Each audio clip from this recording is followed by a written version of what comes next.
কার্যক্রম দ্রুত শুরু করার লক্ষ্যে বিশ্ববিদ্যালয়ের উপাচার্য এবং উপ উপাচার্যকে দায়িত্ব থেকে অব্যাহতি প্রদান করতে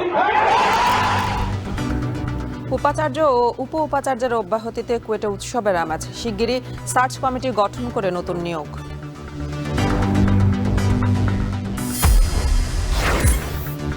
রানা প্লাজা ট্র্যাজেডির একযুগে নিহতদের শ্রদ্ধা করে স্মরণ। এতদিনেও মামলা শেষ না হওয়ায় হতাশা, ক্ষোভ, দ্রুত নিষ্পত্তির দাবি। গত এক বছরে সিলেট গ্যাস ফিল্ডের উৎপাদন বেড়েছে 41 মিলিয়ন ঘনফুট। 600 কোটি টাকা ব্যয়ে চলছে অনুসন্ধান কার্যক্রম।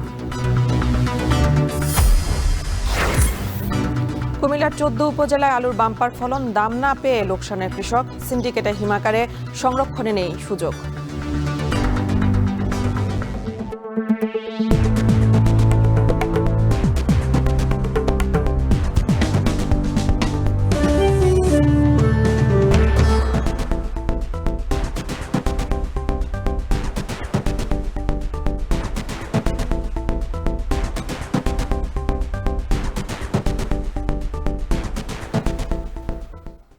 স্বাগত। এখন জনপথে পুরো আয়োজন জুড়ে সঙ্গে আছে আমি মেহরিন অ্যানি। শিক্ষার্থীদের টানা আন্দোলনের মধ্যে অবশেষে খুলনা প্রকৌশল ও প্রযুক্তি বিশ্ববিদ্যালয়ের উপাচার্য ও উপ উপাচার্যের অব্যাহতি দিয়েছে বিশ্ববিদ্যালয় মঞ্জুরি কমিশন। রাতে এক বিজ্ঞপ্তিতে তথ্য জানানো হয়। বুধবার রাত 1টার দিকে কুয়েটের স্টুডেন্ট ওয়েলফেয়ার সেন্টারে অনশনরত শিক্ষার্থীদের সাথে দেখা করেন বিশ্ববিদ্যালয় মঞ্জুরি কমিশনের প্রতিনিধি দলের আহ্বায়ক ডক্টর তানজিমউদ্দিন খান। এ সময় বিশ্ববিদ্যালয়ের উপাচার্য ও উপ উপাচার্যের অব্যাহতির কথা জানান তিনি। এরপরই অনশন ভেঙে আনন্দ উল্লাস করেন শিক্ষার্থীরা। এদিকে শিক্ষা মন্ত্রণালয়ের বিজ্ঞপ্তিতে বলা হয়, সার্চ কমিটি গঠনের মাধ্যমে এই দুটি পদে নতুন নিয়োগ দেওয়া হবে। অন্তর্বর্তীকালে বিশ্ববিদ্যালয়ের নিয়মিত কার্যক্রম চালু রাখার জন্য জ্যেষ্ঠ অধ্যাপকদের মধ্যে একজন সাময়িকভাবে উপাচার্যের দায়িত্ব পালন করবেন।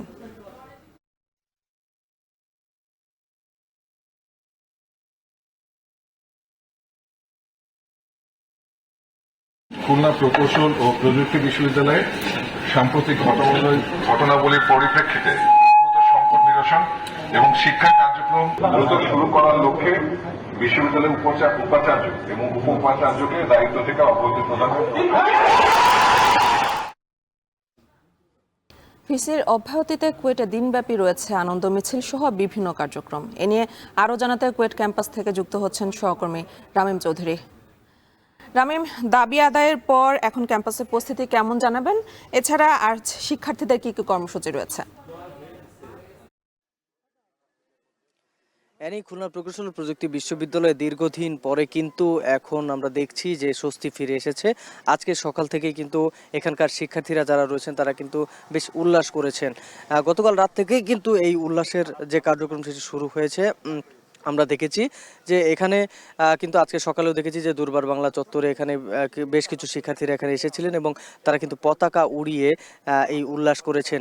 মূলত গতকাল রাতে যে ভিসি এবং প্রভিসির অব্যাহতির যে প্রক্রিয়া শুরু হওয়ার যে খবর, সেই খবর কিন্তু তাদের কাছে পৌঁছে দেন ইউজিসির যে প্রতিনিধি দল এসেছিল কুয়েটে, সেই প্রতিনিধি দলের যারা সদস্যরা তারা, এবং তারপর থেকেই কিন্তু তারা অনশন ভেঙে উল্লাসে নামে এখানকার শিক্ষার্থীরা। এবং আমরা কিছুক্ষণ আগে কিন্তু তাদের সাথে কথা বলেছি। তারা যেটি বলছেন যে মূলত এই আন্দোলন কিন্তু শুধুমাত্র কুয়েটের না, এই আন্দোলন কিন্তু সারা বাংলাদেশের এবং সারা বাংলাদেশের শিক্ষা প্রতিষ্ঠানের সবাই কিন্তু একতা প্রকাশ করেছে এবং সবাই কিন্তু তাদের সাথে ছিল এবং সকলকেই কিন্তু তারা ধন্যবাদ জানিয়েছেন। এবং তারা বলছেন যে আগামী 4 মে কিন্তু শিক্ষা কার্যক্রম চালু করার একটি কথা রয়েছে এবং তারা নতুন যে ভিসি আসবেন এখানে সেই ভিসির সাথে আলোচনা করে কিন্তু তারা আবারও দ্রুতই যেন এই নতুন শিক্ষা কার্যক্রম শুরু করা হয় সেই ব্যাপারে কিন্তু তারা কথা বলবেন। এর পাশাপাশি আমরা কিছুক্ষণ আগে কথা বলেছি এখানকার ছাত্র কল্যাণ পরিচালকের সাথে এবং তিনি কিন্তু বলেছেন যে এখানে শিক্ষার্থীদের নিরাপত্তা দেওয়ার জন্য এখানে নিরাপত্তা ব্যবস্থা আরও জোরদার করা হয়েছে গতকাল রাত থেকে কিন্তু। এবং তিনি বলছেন যে মূলত শিক্ষা কার্যক্রম কিন্তু আগামী 4 মে সিন্ডিকেট সভায় একটি সিদ্ধান্ত নেওয়া হয়েছিল চালু করার কথা রয়েছে এবং সেই সিন্ডিকেট সভাতে কিন্তু যেন এই যে যে সময়টাতে যেন চালু করা হয় সিন্ডিকেট সবার এই সিদ্ধান্ত, সেটাই কিন্তু তারা দেখছেন। এর পাশাপাশি এখানে কিন্তু খুলনা প্রকৌশল প্রযুক্তি বিশ্ববিদ্যালয়ের যিনি ভিসি এবং প্রভিসি যার অব্যাহতি প্রক্রিয়া চলছে, তার পরবর্তী কে আসবেন সে ব্যাপারে কিন্তু এখনো পর্যন্ত কেউ জানেন না। কারণ তারা বলছেন যে এখনো পর্যন্ত কিন্তু প্রক্রিয়াধীন রয়েছে, গেজেট আকারে সেটি বের হবে, তারপরে কিন্তু নতুন একজনকে দায়িত্ব দেওয়া হবে। তো এই ছিল আমার কাছে কুয়েট ক্যাম্পাস থেকে সবশেষ খবর। অ্যানি। ধন্যবাদ রামিম। ভিসির অব্যাহতিতে কুয়েটে সারাদিনব্যাপী শিক্ষার্থীদের মিছিল সম্পর্কে জানাচ্ছিলেন শোক। সাভারের রানা প্লাজা ধসের 12 বছর পেরিয়ে গেলেও আজও বিষাদের ছায়া তেমনই গভীর। 2013 সালের এই দিনে প্রাণ হারানো সহকর্মীদের স্মরণে শ্রদ্ধা জানাতে রানা প্লাজার সামনে হাজির হন বিভিন্ন শ্রমিক সংগঠনের নেতৃবৃন্দ ও সাধারণ শ্রমিকরা। এ নিয়ে আরও জানাতে সাভারের রানা প্লাজার সামনে থেকে সরাসরি যুক্ত হচ্ছেন সহকর্মী হুমায়ুন কবির। হুমায়ুন, রানা প্লাজায় আজকে যারা নিহতদের স্বজন এবং সহকর্মীরা আছেন তারা কিভাবে দিনটিকে স্মরণ করছেন এবং বিচার প্রক্রিয়া নিয়ে তারা আসলে কি বলছেন?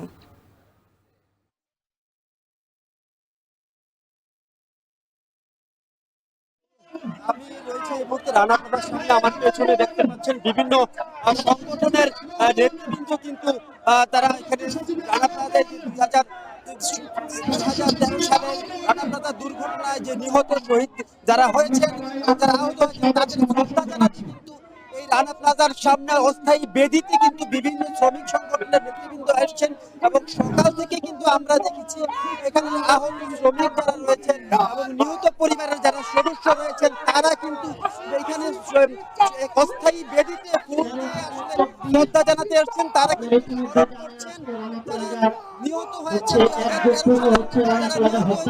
নিহতদের সংগঠনের দাবি জানাচ্ছে আহত পরিবার রয়েছে, যারা আহত হয়েছে এবং যারা নিহত হয়েছেন তাদের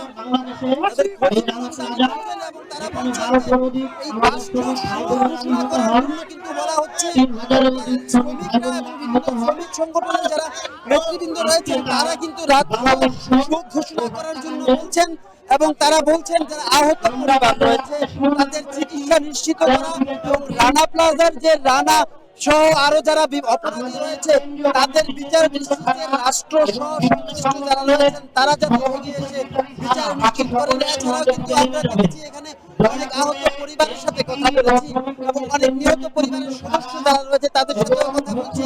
তারা বলছেন রাজনৈতিক কারণে বিচার প্রলম্বিত হচ্ছে, বিগত সরকারের ক্ষমতাসীন দলের অনেকেই এই হত্যাকাণ্ডের তারা এটাকে পরিকল্পিত হত্যাকাণ্ড বলছেন। সাভারের রানা প্লাজার সামনে থেকে যুক্ত ছিলেন সহকর্মী হুমায়ুন কবির। রানা প্লাজার হত্যাকাণ্ডের মামলা দ্রুত নিষ্পত্তি করার উদ্যোগ নেওয়ার কথা জানিয়েছেন শ্রম ও কর্মসংস্থান সচিব AHM শফিকুজ্জামান। আর মামলা এত বছরের নিষ্পত্তি না হওয়া খুবই হতাশাজনক বলে মন্তব্য করেছেন ব্যারিস্টার সারা হোসেন। সকালে জুরাইনে রানা প্লাজায় নিহত শ্রমিকদের স্মরণে দোয়া ও মোনাজাত অনুষ্ঠানে এসব কথা বলেন তারা। এ সময় শ্রমিক নেতারা নিরাপদ কর্মপরিবেশের দাবি জানান। অনুষ্ঠানে সারা হোসেন বলেন, রানা প্লাজা ধস ও শ্রমিক হত্যার সঙ্গে যারা জড়িত তাদের বিচার করা জরুরি। আর শ্রম সচিব বলেন, একটি ফৌজদারি মামলা 12 বছর ধরে বিচার শেষ না হওয়া হতাশাজনক। এ সময় রানা প্লাজা তাজরিন ফ্যাশনের মামলার বিচার দ্রুত শেষ করার উদ্যোগ নেওয়ার কথা জানান সচিব। এর আগে শ্রমিকদের স্মরণে শ্রদ্ধা নিবেদন করা হয়।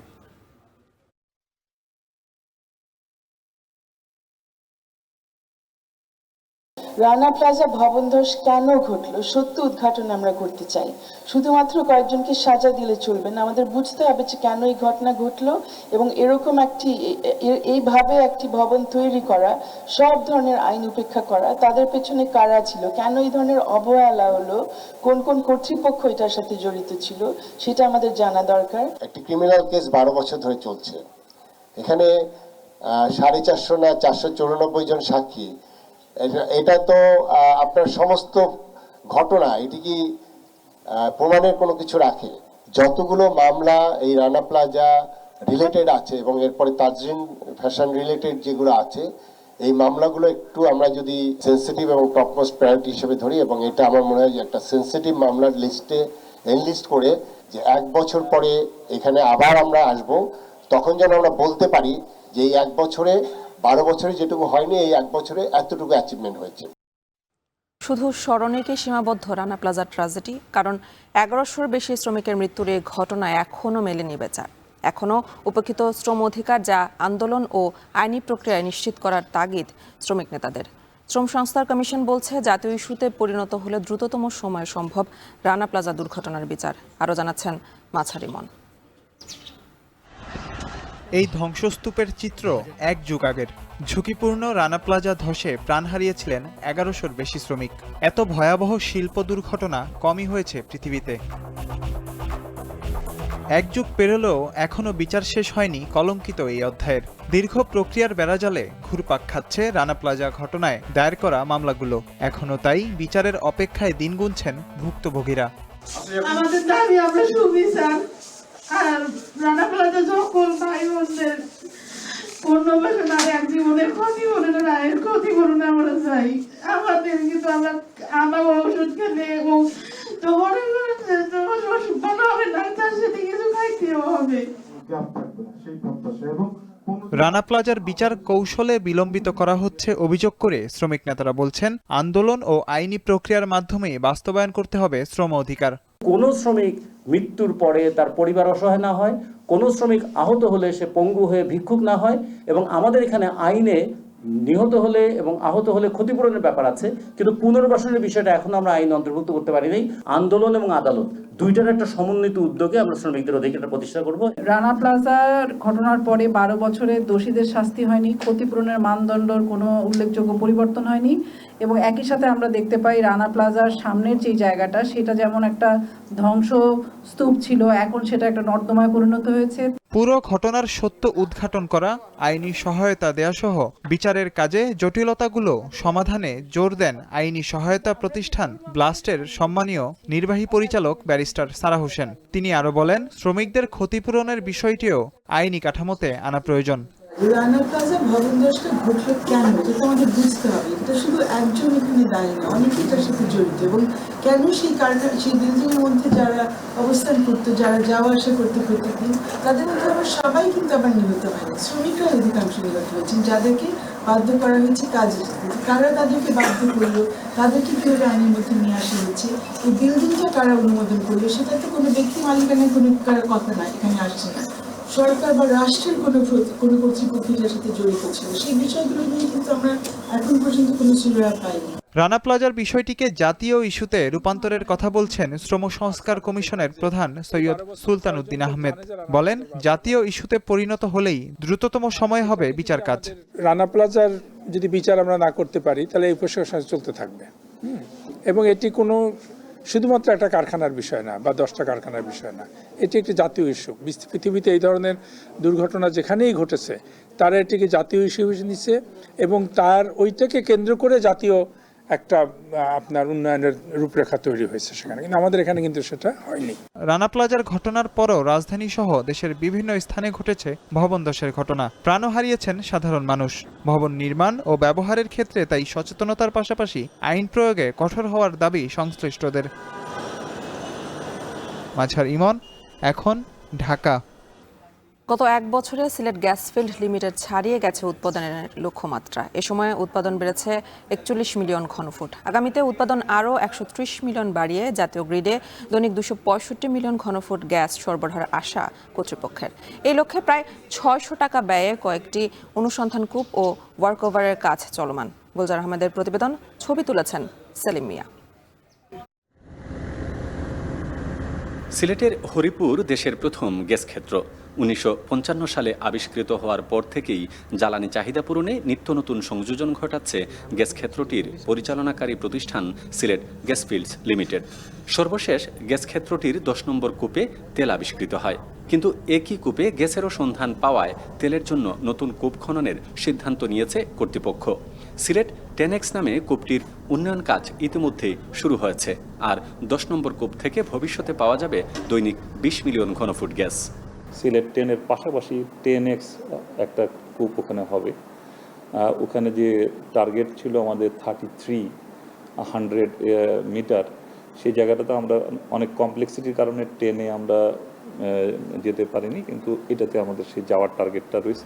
সিলেট গ্যাসফিল্ড কর্তৃপক্ষ বলছে, গ্যাসের সরবরাহ সংকট কাটাতে অনুসন্ধান কূপ ডুপিটিলা 1, কৈলাসটিলা 9-এর জমি অধিগ্রহণ প্রক্রিয়া চলছে।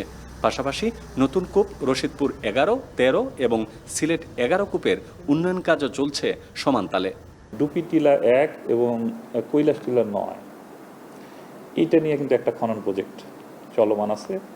এটারও ডিপিপি পাস হয়েছে। এটার এখন ল্যান্ড অ্যাকুইজিশন ফেজে, ল্যান্ড রিকুইজিশন অ্যাকচুয়ালি, এটা অনুসন্ধান কূপ দুটাই, এই দুটো অনুসন্ধান কূপে ল্যান্ড রিকুইজিশনের কাজ চলছে। এই 7টি অনুসন্ধান কূপের কাজ শেষ হলে দৈনিক 90 মিলিয়ন ঘনফুট গ্যাস জাতীয় গ্রিডে যুক্ত করা সম্ভব বলে জানায় প্রতিষ্ঠানটি। 10-20 মিলিয়ন, 10x 20 মিলিয়ন এরকম টার্গেট আছে।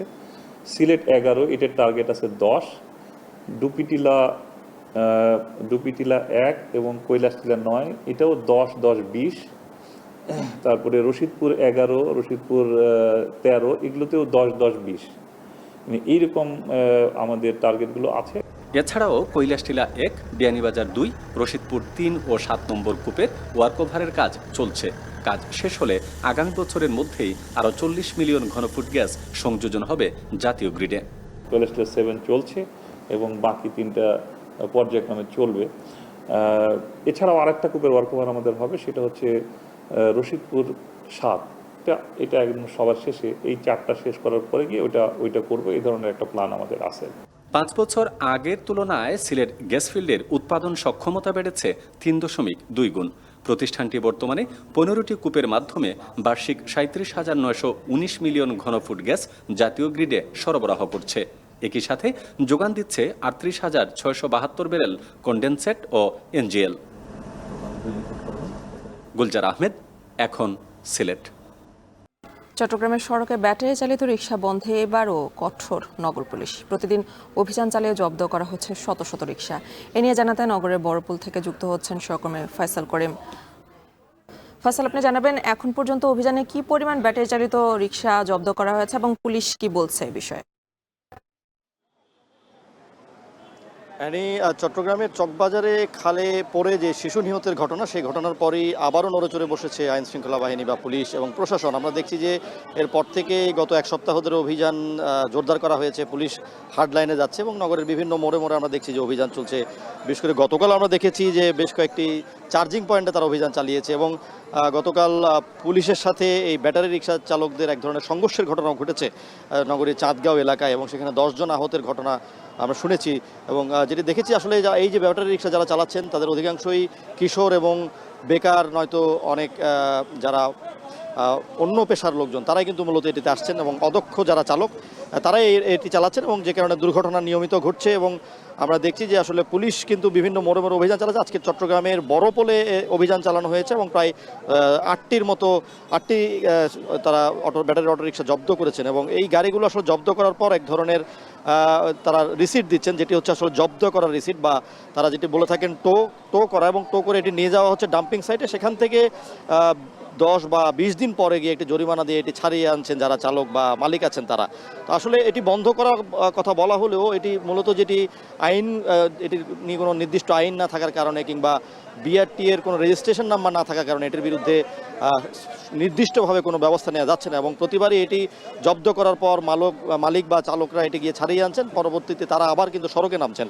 তো এটি নিয়ে আসলে জনগণ যারা আছেন বা নাগরিক যারা আছেন তাদের মধ্যে মিশ্র প্রতিক্রিয়া আছে। অনেক নাগরিক বলছেন যে এটি আসলে জব্দ করা বা এভাবে সাময়িকভাবে আটকে রেখে কোনো সমাধান আসবে না, এটিকে জব্দ করার পর স্থায়ীভাবে ধ্বংস করার উপর তারা জোর দিচ্ছেন কিংবা এটি নিয়ে নির্দিষ্ট কোনো আইন করে সিটি কর্পোরেশনকে একটি পদক্ষেপ নেওয়ার উপর দাবি জানাচ্ছেন যারা নাগরিক আছেন।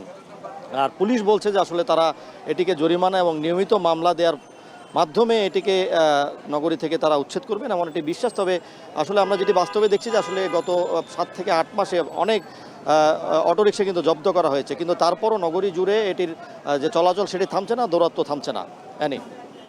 ধন্যবাদ ফয়সাল। চট্টগ্রামের সড়কে ব্যাটারি চালিত রিকশা বন্ধে পুলিশের অভিযানের খবর জানাচ্ছিলেন সহকর্মী ফয়সাল করিম।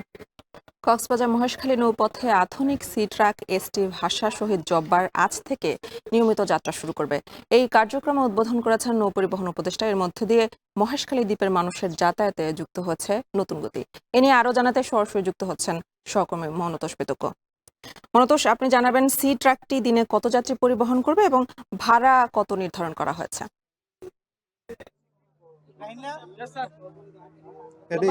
এই সি ট্রাকটি 250 জন ধারণ ক্ষমতার, মূলত কক্সবাজার মহেশখালী নৌ রুটে সি ট্রাকটি যাতায়াত করবে এবং এর ভাড়া প্রাথমিকভাবে যেটি নির্ধারণ করা হচ্ছে, কক্সবাজার শহরের বিআইডব্লিউটিএ জেটি ঘাট থেকে এটি মহেশখালীর উদ্দেশ্যে যখন যাবে তখন হচ্ছে 40 টাকা ভাড়া, এবং এটি যখন আসলে সামনের কিছুদিন পরে এখানে খনন কার্যক্রম শুরু হবে, সেই খনন কার্যক্রম শেষ হলে কক্সবাজার শহরের যে 6 নম্বর জেটিঘাট এলাকা আছে, সেই জেটিঘাট এলাকা থেকে যখন যাতায়াত করবে তখন 6 নম্বর জেটিঘাট থেকে মহেশখালী পর্যন্ত যাতায়াতের ক্ষেত্রে 50 টাকা ভাড়া নির্ধারণ করা হয়েছে। তবে এই যে ভাড়া নির্ধারণ হয়েছে প্রাথমিকভাবে, সেটি কমানোর জন্য কিন্তু এখানকার স্থানীয় বাসিন্দারা দাবি জানিয়েছেন এবং নানাভাবে তারা আসলে সোচ্চার রয়েছেন। এই দাবিটার কথা তারা বিআইডব্লিউটিএ কর্তৃপক্ষকে তারা ইতিমধ্যে জানিয়েছেন এবং এর প্রেক্ষিতে আজকে হয়তো উপদেষ্টা কিছুক্ষণ আগে নৌ পরিবহন উপদেষ্টা এই যাতায়াতের উদ্বোধন করেছেন, তিনি হয়তো এই বিষয়ে একটি ঘোষণা দিতে পারেন, তেমনটি আমরা জানতে পেরেছি। এবং এখন এই কিছুক্ষণ আগে যেহেতু মাত্র যাত্রা শুরু করেছে এবং এটি মহেশখালী দ্বীপে পৌঁছাতে এটি 35 থেকে 40 মিনিট মতো সময় নেবে, প্রায় দীর্ঘ 9 কিলোমিটারের নৌপথ। এটি নিয়ে কিন্তু দীর্ঘদিন ধরে আসলে মহেশখালী দ্বীপের মানুষ যেমন ভোগান্তির শিকার হয়ে আসছেন এই নৌপথে, বিশেষ করে এই নৌপথে যাতায়াতের একমাত্র ব্যবস্থা আসলে স্পিডবোট এবং কিছু লোহার তৈরি গামবোট বলা হয়, সেই গামবোটগুলো মূলত এই যাতায়াত ব্যবস্থায় মূল ভরসা ছিল। সেক্ষেত্রে গুরুতর অসুস্থ কোনো রোগী যখন আসলে এই পথে যাতায়াত করতেন কিংবা দ্বীপের বাসিন্দা যারা রয়েছেন তারা যখন যাতায়াত করতেন, এবং এখানে যেহেতু একটি নৈসর্গিক সৌন্দর্যের একটি দ্বীপ মহেশখালী, এই দ্বীপের প্রতি দেশের নানা প্রান্তের মানুষের টান রয়েছে। বিশেষ করে মহেশখালীর যে ঐতিহাসিক আদিনাথ মন্দির রয়েছে, সেই মন্দিরের টানে কিন্তু দেশ বিদেশের বিভিন্ন এলাকা থেকে মানুষজন ছুটে যান মহেশখালীর দিকে, এবং তাদের যে যাতায়াত ব্যবস্থা সেই ক্ষেত্রেও কিন্তু যে ভোগান্তিটি ছিল, এখানে স্পিডবোট চালকদের দুর্ব্যবহারের কথা যদি বলি কিংবা ঘাটে মর্জিমতো অর্থ আদায়ের যে প্রবণতা, এইসব ভোগান্তি থেকে পর্যটকরা যেমন নিষ্কৃতি পাবে, তেমনি স্থানীয় বাসিন্দারাও কিন্তু দারুণভাবে উপকৃত হবেন এই সি ট্রাক চালুর মধ্য দিয়ে। এই ছিল কক্সবাজার থেকে আমার কাছে সবশেষ। ধন্যবাদ মনতোষ। কক্সবাজার মহেশখালী নৌপথে আধুনিক সি ট্রাক সার্ভিসের খবর জানাচ্ছিলেন সহকর্মী মনতোষ পেতক্য। সুনামগঞ্জে চলছে ধান কাটার ধুম। আজ থেকে শুরু হয়েছে সরকারিভাবে ধান চাল সংগ্রহ কার্যক্রম। কৃষকের কাছ থেকে 36 টাকা কেজি দরে ধান কিনবে সরকার। এ নিয়ে বিস্তারিত জানাতে সুনামগঞ্জ থেকে যুক্ত হচ্ছেন সহকর্মী গুলজার আহমেদ। গুলজার, এবারে কি পরিমাণ ধান সংগ্রহ করা হবে এবং দাম নিয়ে কৃষকদের প্রতিক্রিয়া কেমন দেখছেন? আচ্ছা দেখুন, কিছুক্ষণ আগেই মূলত ভূমি এবং খাদ্য উপদেষ্টা আলিমাম মজুমদার তিনি ধান কেনার যে আনুষ্ঠানিক উদ্বোধন সেটি করেছেন। সুনামগঞ্জের শান্তিগঞ্জ উপজেলার যে গোদামঘর আছে সেখানে আনুষ্ঠানিকভাবে তিনি উদ্বোধন করেছেন। ইতিমধ্যে তিনি ধান কাটার যে প্রক্রিয়া সেটি তিনি পরিদর্শন করছেন ঠিক তার পাশেই একটি জমিতে। কিছুক্ষণ আগে যেটি খাদ্য উপদেষ্টা যেটি বললেন যে আসলে সরকার এবার উৎপাদিত মোট ধানের 14 লাখ মেট্রিক টন সংগ্রহ করছে, যেটি 36 টাকা দরে। গত বছরের তুলনায় এবার 4 টাকা বাড়ানো হয়েছে। যদিও আমরা সিলেট বিভাগের পরিসংখ্যান যদি বলি, সেক্ষেত্রে সিলেটে 41,40,000 মেট্রিক টন ধান থেকে মাত্র 32,000 টন ধান কেনা হবে। এই বিষয়ে উপদেষ্টা বলছেন যেহেতু সরকারের যে সংগ্রহশালা যেটি আছে বা গোদামঘর সেটির সংখ্যা যেহেতু কম, সেজন্য হচ্ছে ধানের পরিমাণটাও একটি দাম নির্ধারণ করে দেওয়ার জন্য আসলে ক্রয় করা হয়। এবং অন্যান্য বারের মতো যেটি বলা হয়ে থাকে যে আসলে কৃষকরা তাদের যে ন্যায্য যে মূল্য সেটি পান কিনা। অনেক কৃষকে আসলে সেই যে সরকারকে ধান দেওয়ার যে প্রক্রিয়া বা কৌশল, এই জটিলতার কারণে কিন্তু তারা আসলে ধান দিতে পারেন না। এক্ষেত্রে আসলে নিবন্ধিত যারা মিলার আছেন তাদের মাধ্যমে দিতে হয়। এই ক্ষেত্রেও ধান দেওয়ার ক্ষেত্রে নানান শর্ত আছে। এর জন্য কৃষকরা মধ্যস্বত্বভোগী বা ফরিয়া যারা আছে তাদের কাছে বিক্রি করতে বাধ্য হন। এই ক্ষেত্রে আজকে খাদ্য উপদেষ্টা যেটি বললেন যে তার প্রশাসনিক কর্মকর্তা যারা আছেন তাদেরকে নির্দেশনা দিয়েছেন যে কোনো কৃষক যাতে হয়রানি না হয় এবং কৃষক যাতে ন্যায্য মূল্য যেটি আছে তারা সেটি যাতে নিশ্চিত করতে পারে, সেজন্য তার সরকার আসলে কাজ করছে। এবং তারা চেষ্টা করবেন যে প্রতিজন কৃষক যারা এত কষ্টের বিনিময়ে তাদের ফসল আসলে উদ্বোধন করেছেন, ফসল সংগ্রহ করেছেন, সেই ফসলের জন্য তারা যাতে ক্ষতিগ্রস্ত না হন এই বিষয়টা তারা আসলে এবার বিশেষভাবে খেয়াল রাখবেন। তো এই হচ্ছে সুনামগঞ্জ থেকে আমার কাছে সর্বশেষ তথ্য। এনি সুনামগঞ্জ থেকে যুক্ত ছিলেন সহকর্মী গুলজার আহমেদ। নাটোরের চলন বিল ও হালতি বিলে শুরু হয়েছে বুড়ো ধান কাটা উৎসব। তীব্র গরমে ধান কাটা কিছুটা ব্যাহত হলেও প্রাকৃতিক দুর্যোগের চিন্তা করে দ্রুত ধান কাটছেন শ্রমিকরা। এ নিয়ে বিস্তারিত জানাতে নাটোরের সিংড়া চলন বিল থেকে যুক্ত হচ্ছেন সহকর্মী মাহবুব হোসেন। মাহবুব, এবছর জেলায় ধানের ফলন কেমন হয়েছে, এছাড়া ধানের উৎপাদন লক্ষ্যমাত্রা নিয়ে বিস্তারিত জানাবেন।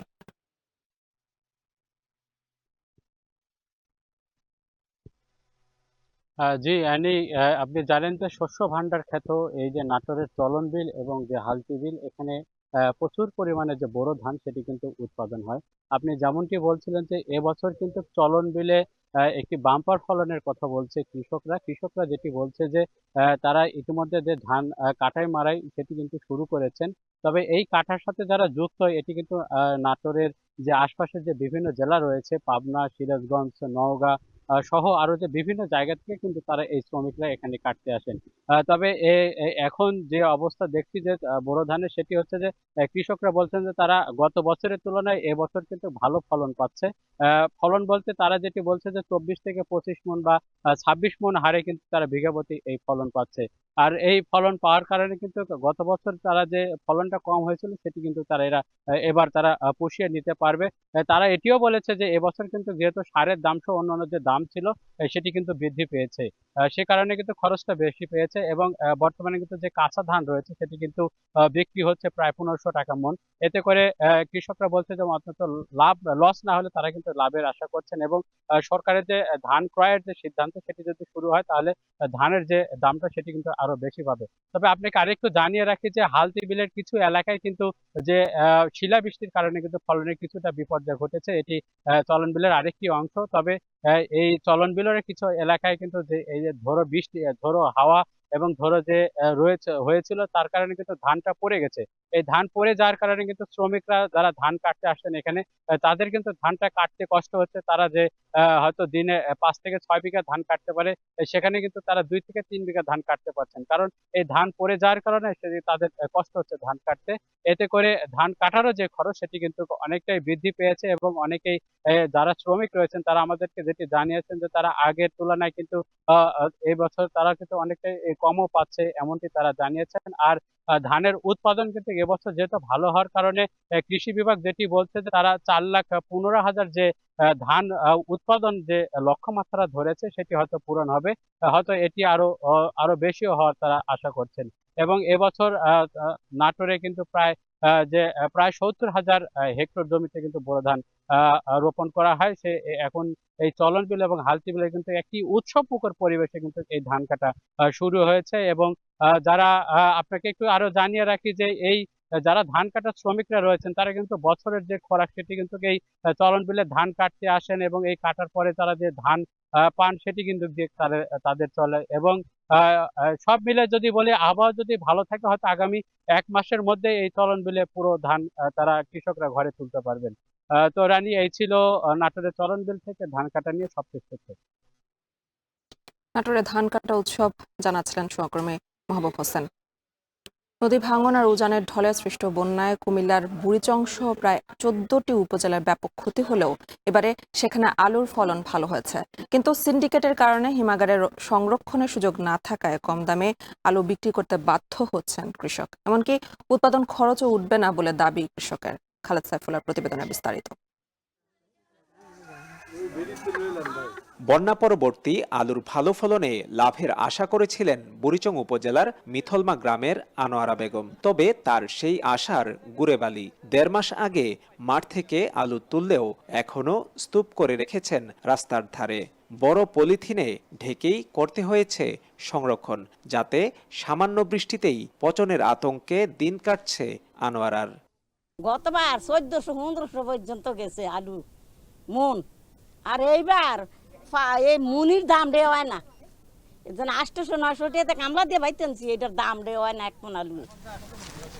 চলতি বছর জেলার বুড়িচং, চান্দিনা, বরুড়া ও দেবিদ্বার উপজেলায় ফলন ভালো হলেও আলু নিয়ে সীমাহীন ভোগান্তিতে পড়েছেন কৃষকরা। হিমাগারের সামনে ঘন্টার পর ঘন্টা অপেক্ষা করেও আলু রাখার সুযোগ মিলছে না। অভিযোগ করছেন হিমাগার সিন্ডিকেটের দখলে থাকায় বঞ্চিত হচ্ছেন অনেকে। ব্যস্তারি না দেখে ইয়া করতেছি, সিদ্ধ করে গরুর খাবার লিতেছি। পল্লিগ্রামে যে আলুরি আছে এগুলা তো নিয়ে ডুয়াইতে আসতেছে না, একদম কোলেস্টোর একদম মিলিয়ন ফুল। কৃষকরা বলছেন বর্তমানে 12.5 থেকে 15 টাকায় আলু বিক্রি করতে হচ্ছে তাদের, যাতে উৎপাদন খরচও উঠছে না। এদিকে হিমাগারে রাখতে না পারায় কম দামে আলু বিক্রি করতে বাধ্য হচ্ছেন কৃষক। কোন আলু প্রায় আমার খরচ করে 600 টাকা, বাজারে নিয়ে 500 টাকা আলু বেচন লাগে, 50 টাকা গাড়ি ভাড়া, 30 টাকা খাজনা। কৃষক অবস্থা দুরবস্থা, তার কারণ আলু করে যারা করছে আলু সবারই লস। আলু বেচতে গিয়ে এখন কত টাকা বেচতেছে? 450 টাকা, নাহলে 500 টাকা হাই। এদিকে সরকারি হিমাগার নেই বলে দায়সারা উত্তর কৃষি বিভাগের। যদিও কৃষকদের লোকসানের পেছনে মধ্যস্বত্বভোগীদের আধিপত্য, বাজার ব্যবস্থাপনার দুর্বলতা ও সংরক্ষণের উপযুক্ত সুবিধার অভাবকে দুষছেন কর্মকর্তারা। অন্য অন্য জায়গার আলু দিয়ে আমাদের এই কুমিল্লার যে অঞ্চলের যে কোলেস্টোরগুলা এগুলা কিন্তু ফিল আপ করে ফেলছে। তো আমাদের এই অঞ্চলের যারা কৃষক আছে, বুড়িচং কোন, দেবিদ্বার কোন, আশেপাশে যারা বরুড়া কোন, তারা কোলেস্টোর রাখতে গেছে নাই। আমরা আমাদের কৃষকদেরকে সাপোর্ট দিতে যদি পারতাম, যদি আমাদের কৃষকদের সকল আলু পর্যাপ্ত কোল্ড স্টোরেজ আমাদের থাকতো, আমাদের রাখতে পারতাম, সরকারি ব্যবস্থাপনায় হোক বা প্রাইভেট পাবলিক পার্টনারশিপ ব্যবস্থাপনায় হোক, তাহলে আমাদের কৃষকরা একটা ন্যায্য দাম পেত এবং পরের বছর তারা এই ফসল উৎপাদনে আরও আগ্রহী হতো। চলতি বছর 9,061 হেক্টর জমিতে 2,29,060 টন আলু উৎপাদন হয়েছে। খালেদ সাইফুল্লাহ, এখন কুমিল্লা। পেঁয়াজের পর এবার বীজেও বাম্পার ফলনের আশা ফরিদপুরে। কালো স্বর্ণ নামে খ্যাত এই বীজের আবাদ ঘিরে ভালো ফলনের প্রত্যাশা এই অঞ্চলের মানুষের। চলতি মৌসুমে অন্তত 500 কোটি টাকা বাণিজ্য হবে বলে জানিয়েছে কৃষি বিভাগ। মফিজুর রহমান শিপনের প্রতিবেদনে বিস্তারিত।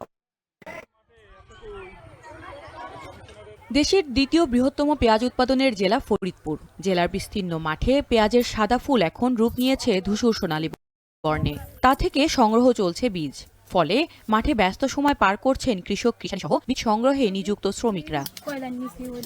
পেঁয়াজ বীজ সংগ্রহে কাজ চলে এপ্রিল মে মাসে। নভেম্বর ডিসেম্বরে রোপণের পর দীর্ঘ 6 মাস কীটনাশক, সার প্রয়োগ সহ পরিচর্যার পর এখন জমছে ফলনের উৎসব। বছরখানেক বীজ সংরক্ষণের পর করা হয় আবাদ ও বিক্রি। এবার আবহাওয়া অনুকূলে থাকায় বীজের ফলন ভালো হয়েছে বলে জানান চাষিরা। এদিকে বাজারে চাহিদা বেশি থাকায় বিপুল সাফল্যের আশা করছেন উদ্যোক্তারাও। ফলন খুবই ভালো হয়েছে, আলহামদুলিল্লাহ, আমরা খুশি। বৃষ্টি বাদল হইলে তো নষ্ট হইতে, এখন বৃষ্টি বাদল হইতেছে না, তাড়াতাড়ি করে উঠিয়ে বৃষ্টির আগে উঠিয়ে হেলার বললে ভালো থাকবে। অনেক টাকা ব্যবহার করে আমরা খরচ করি এবং কি আমরা অনেক লাভবান। আমরা এই দানাগুলো ছিঁড়ে মনে করেন যে ওনাকে দিয়ে দিই, খেতে লাগে, আর পেঁয়াজগুলো আমরা উঠে নিয়ে যাই। আমাদের এই পেঁয়াজের দানা এই সারা মাঠেই হয়। এই পুরো ভাষান্তর জন্য এই পেঁয়াজের জন্যই বিখ্যাত এই জায়গাটা। টাকা যেমন খরচ আছে তেমন তাকে টাকা আয়ও আছে। কালো স্বর্ণ খ্যাত এই বীজের উৎপাদনে দিন দিন এগিয়ে যাচ্ছে ফরিদপুর। প্রতি বছরই বাড়ছে চাষাবাদের পরিধি। এখানকার বীজ শুধু এই জেলায় নয়, চাহিদা মেটাচ্ছে দেশের আরও 35টি জেলায়। গেল বছর মন প্রতি পেঁয়াজের দাম ছিল 4.5 লক্ষ টাকা। পুরো মৌসুমে বাণিজ্য হয়েছিল 450 কোটি টাকার। এবছর পেঁয়াজ বীজের আবাদ ভালো হওয়ায় প্রায় 500 কোটি টাকার বাণিজ্যের আশা করছে কৃষি বিভাগ। 370 হেক্টর জমিতে পেঁয়াজ বীজ আবাদ হয়েছে, যা গত বছরের তুলনায় বলতে গেলে প্রায় 7 হেক্টর জমিতে বেশি। এবং আমাদের এই চাষিরা যে পেঁয়াজ বীজ উৎপাদন করে তাদের জাতের ব্যাপারেও তারা অনেক সচেতন থাকেন। তাই আমাদের ফরিদপুর থেকে যারা পেঁয়াজ বীজ ক্রয় করে তারা কখনো প্রতারিত হন না। কৃষি বিভাগের তথ্য মতে এবছর জেলায় 1854 হেক্টর জমিতে বীজ উৎপাদনের লক্ষ্য 964 টন, যা গত বছরের চেয়ে 18 টন বেশি। ফরিদপুর, এখন। জামালপুরের চরাঞ্চলের পতিত জমিতে ভুট্টার চাষ পাচ্ছে। অনুকূল আবহাওয়া এবং উৎপাদন খরচ কম হওয়ায় অধিক লাভের কারণে অর্থকরী এই ফসলের চাষে আগ্রহী হচ্ছেন কৃষক। কৃষি সম্প্রসারণ অধিদপ্তর বলছে ভবিষ্যতে ভুট্টার চাষ এই অঞ্চলের কৃষি অর্থনীতিতে গুরুত্বপূর্ণ অবদান রাখবে। বিস্তারিত জুয়েল রানার প্রতিবেদনে। দেশের পোল্ট্রি ও ফিড মিল খাতে ভুট্টার চাহিদা বেড়ে যাওয়ায় চরাঞ্চলের জমি নতুন সম্ভাবনার দ্বার খুলেছে চরের কৃষকদের মাঝে। বৈশাখের দুপুরের প্রখর রোদে জামালপুরের মাঠ জুড়ে হাসছে সোনালী ভুট্টার সারি। মাঠ থেকে স্বপ্নের ফসল ঘরে তুলতে এখন ব্যস্ত কৃষানীরা। জামালপুরের চন্দ্রার বাসিন্দা আব্দুর রহিম 2 বছর ধরে করছেন ভুট্টার চাষ।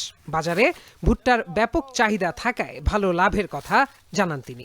বিঘাতে 10-12 হাজার টাকা, 11,000 12,000-এর মতো খরচ, তাতে বিঘাতে প্রায় 30 মনের মতো ভুট্টা করে পাট করবো, পাট করে আবার ধান করবো, আবার পুরো আবার ওই ভুট্টাই হবে। ভুট্টার মধ্যে লাভ আছে, পাটের মধ্যে মোটামুটি লাভ আছে।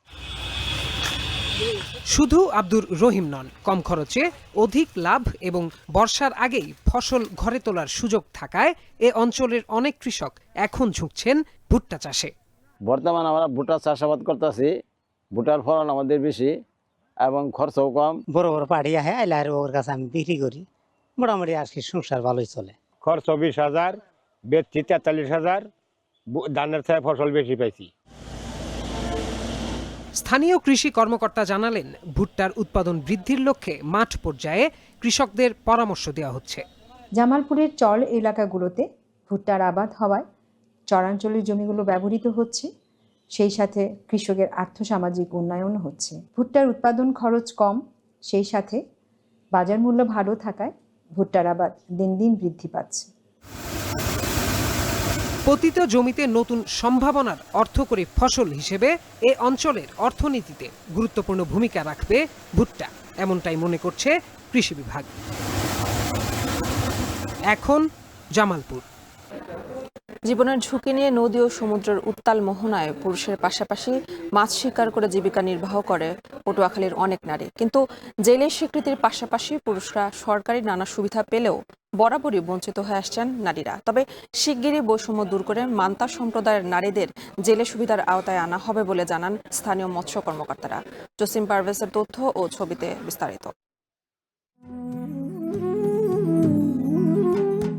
জন্ম থেকে মৃত্যু সবকিছুই যাদের নৌকায়, ডাঙায় ঠিকানাহীন এই সম্প্রদায় সবার কাছে মান্তা নামে পরিচিত। পটুয়াখালীর সাগর উপকূলের বিভিন্ন নদ নদীতে মাছ ধরাই যাদের একমাত্র পেশা। যাযাবর এই সম্প্রদায়ের শিশুরাও মা বাবার সঙ্গে মাছ ধরার কাজ করে। কিন্তু ঝুঁকি নিয়ে পুরুষের পাশাপাশি নদী ও সমুদ্রের উত্তাল মোহনায় মাছ শিকার করলেও এখনও জেলে স্বীকৃতি পাননি মান্তা নারীরা। তাই বিভিন্ন সময়ে পুরুষরা সরকারি প্রণোদনা সহ নানা সুবিধা পেলেও বঞ্চিত হন নারীরা। আমি তোমার পড়ছি আর চাকরি হালাই আর যা হালাই, ডাল টানতে পাই, ফানিতে পাই, আবার বইটা বাইতে পাই। ছোট বাচ্চা ফোন লইয়া মাছ না ধরি, ইয়া বেশি কিনিয়া খাই। আমি এই 12-13 বছর হইতে আমার একটা বাচ্চা লইয়া আমি জালিয়া গিরি করি। এই 50 বছর হইতে মহিলারা কাট পাইনি। চাই সরকার দেয় নদীর কিনারে একটা ঘর দিয়ে দেখো আমাকে, হোমদিন জাল টাল বাইয়ে জানি নদীর জানি ঘরে জানি একটু ঘুমাইতে পারি। এমন অবস্থায় মাছ শিকারে নিষেধাজ্ঞার সময় পরিবার নিয়ে মানবেতর দিন কাটান নারী কেন্দ্রিক অতি দরিদ্র জেলে পরিবারগুলো। মেয়ে ছেলে নদীতে কষ্ট করি আমরা, আমাকে একটা স্থান দিলে আমরা পরিবেশকে চলতাম, বেড়া লইয়া নদী যাইতাম, মেয়ে ছেলে পুরা আমরা তর উড়িয়ে দিতাম। সরকারি কোনো সাহায্য সহযোগিতা পাওয়া যায় না, আর যদি সরকারি সাহায্য সহযোগিতা তাদের জন্য কিছু করা হইতো তাহলে তারা খুব ভালো থাকতো। মৎস্য অধিদপ্তরের হিসেবে জেলায় 386 নারী জেলে সহায়তা পান। সহায়তা পাওয়ার অপেক্ষায় আছেন আরও 560 জন। আর মান্তা সম্প্রদায়ের নারীদের জেলে হিসেবে স্বীকৃতি ও সহায়তা দিতে নানা উদ্যোগের কথা জানান মৎস্য কর্মকর্তারা।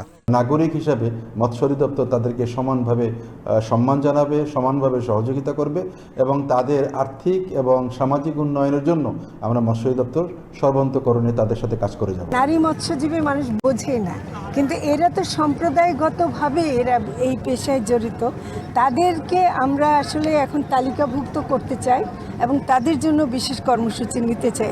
পটুয়াখালীর গলাচিপা, রাঙ্গাবালী, চরমন্তাজ উপজেলার বিভিন্ন নদ নদীতে মাছ শিকার করেন মান্তা সম্প্রদায়ের হাজারো নারী।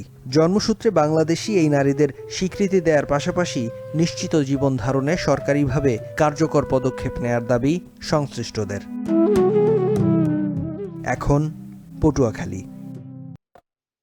শেষ করছে এখন জনপদে। এখন টেলিভিশন ওয়েবসাইটে দেখতে ভিজিট করুন www.এখন.tv। এছাড়া ফেসবুকে দেখতে ভিজিট করুন facebook.com/tv.এখন এবং ইউটিউবে দেখতে ভিজিট করুন youtube.com/c/এখন।